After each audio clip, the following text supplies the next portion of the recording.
जनाब अब्दुल खालिक साहब, पार्टी के राष्ट्रीय उपाध्यक्ष AK वाजपेयी साहब और साथ ही में हमारे बिहार प्रदेश के प्रदेश अध्यक्ष राजू तिवारी जी। हम लोगों ने माननीय लोकसभा अध्यक्ष ओम बिरला जी से हम लोगों ने मुलाकात की। इससे पूर्व में भी मैंने उन्हें एक पत्र लिखा था जिसमें मैंने उनके डिसीजन को रिव्यू करने का मैंने आग्रह किया था और उसका मैंने आज उनसे व्यक्तिगत तौर पर मुलाकात करके उसका मैंने आधार तथ्य मैंने उनके सामने रखे कि क्यों उनको इस डिसीजन को रिव्यू करने की जरूरत है।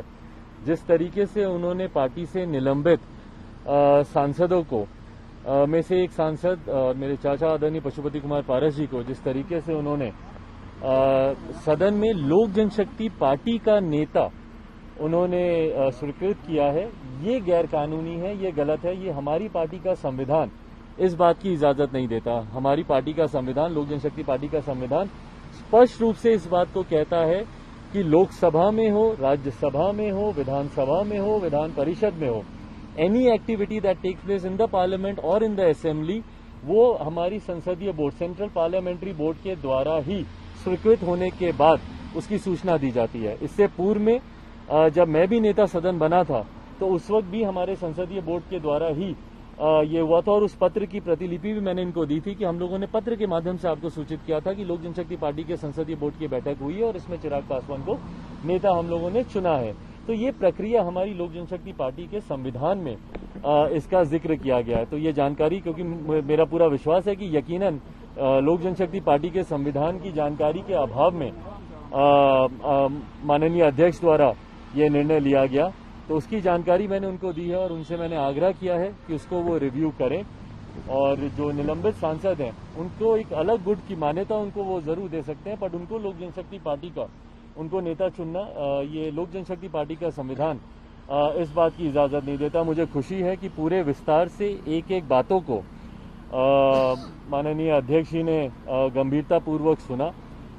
उनके मन में जितने सवाल थे उसको भी उन्होंने समक्ष रखा और उसके भी हम लोगों ने जवाब दिए, उनके समक्ष रखा और उन्होंने पूर्ण आश्वासन दिया है पूरी तरीके से कि इस तमाम जानकारी जो आज उनके समक्ष रखी गई है इसके आधार पर वो इसको पुनः इसको देखेंगे, दोबारा इस पर विचार करेंगे और जो सही डिसीजन होगा वो डिसीजन लेंगे। और मेरी पूरी उम्मीद है, मेरा पूरा विश्वास है अध्यक्ष जी पर कि जो न्याय संगत होगा, जो सही होगा, अध्यक्ष जी उसी का साथ देंगे।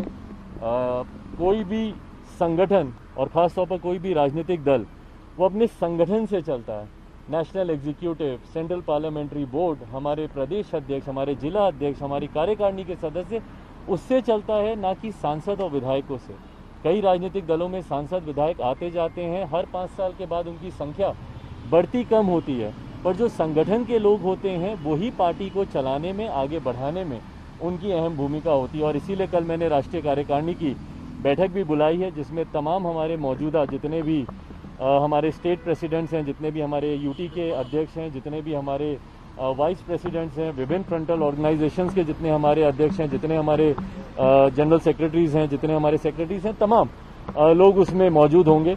और जो हमारी कार्यकारिणी है उसमें 90% लोग कल उस बैठक में मौजूद होंगे। फिजिकली अधिकांश लोग मौजूद होंगे और कुछ लोग जहां पे लॉकडाउन लगा हुआ है उनके लिए संभव नहीं है आना, वो लोग जूम के माध्यम से जुड़ेंगे। तो कल उस बैठक में भी तमाम इस तरीके के प्रस्तावों को और ये पूरे घटना चक्र को राष्ट्रीय कार्यकारिणी के समक्ष भी हम लोग रखेंगे।